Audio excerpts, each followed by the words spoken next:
Good afternoon, everyone. Thank you very much for being here. I'm Mukund Mudras, co-founder of Heckyl. What do we do at Heckyl? Essentially, Heckyl is a real-time data analytics organization where we analyze structured and unstructured data in real time using our proprietary AI engine. So what do we do exactly? We go to almost 1.5 million traditional and non-traditional data sources. We gather that information and we aggregate and put it onto a platform. Is that all that we do? No, not actually, because we all know that today the era is of growing data. More and more data sets are being exposed as open data sets. So we not only discover and put them onto a platform, but the more important thing is bringing out correlation and business insight for business decision makers to make those decisions. That's where we are. So let us take an example, one of the features from compliance perspective. We all know about Tesla and Elon Musk. One of the things which we all know is the recent event which happened in terms of Elon Musk going ahead and tweeting of taking Tesla public, right? At $420, he said that the funding was secured.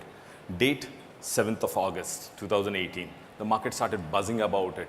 And what happened was a series of events then which has been captured from different sources. So if you look, Twitter is the first source where the initiation happened. Then we are talking about the market really going up positively in New York Stock Exchange, New York Times.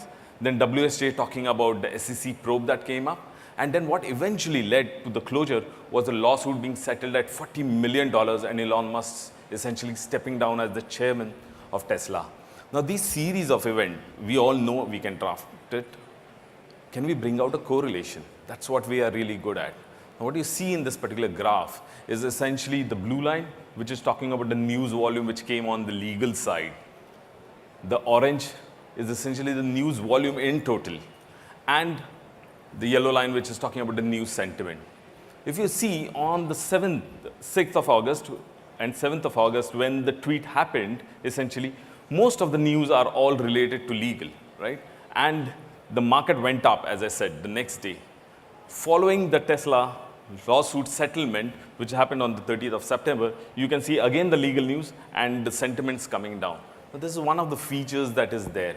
Now moving ahead from a company and an individual perspective to an indirect correlationship, like a Toyota and its suppliers. It's an indirect relationship. It's very important for a company of this size to monitor all its suppliers because any legal suit or anything that is negative news or regarding financials can impact Toyota.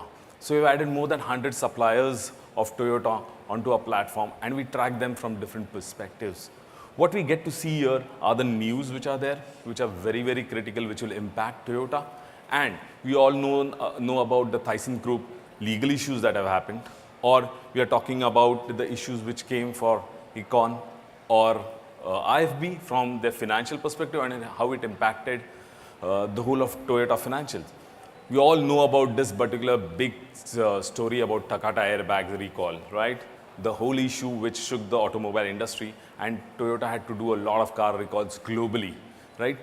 We have drafted the same correlation out here for you to see. Again, the same color codes. You can see most of the news which came out were related to legal on those days and the sentiment tagged. The sentiment essentially tagged out there on the next day. This is the power of the open data sets and the data sets that are there in the world. We are adding more and more data set because that's the thing that is going to grow and bring out the correlation. So if you just look out here, the traditional data sets are there and the new data sets are there. And these will expand as governments and organizations open up data. We bring the power of all of this in terms of the correlation from a due diligence and compliance perspective on our EWS platform. You can see all the parameters which I've been talking about from the open data set perspective, as well as the traditional. So you can look at the financials, you can look at other data points. And what we have done is we have summed it up over here so that whenever an entity wants to just have a look at the whole portfolio, he can just go through the same thing at a click of a button. So what do we take away from here? Essentially, we are looking at aggregating from 1.5 million plus data sources. We analyze all this data, bring out the correlation for the business users, and allow the business users to take a decision on basis of that. Thank you so much for your time.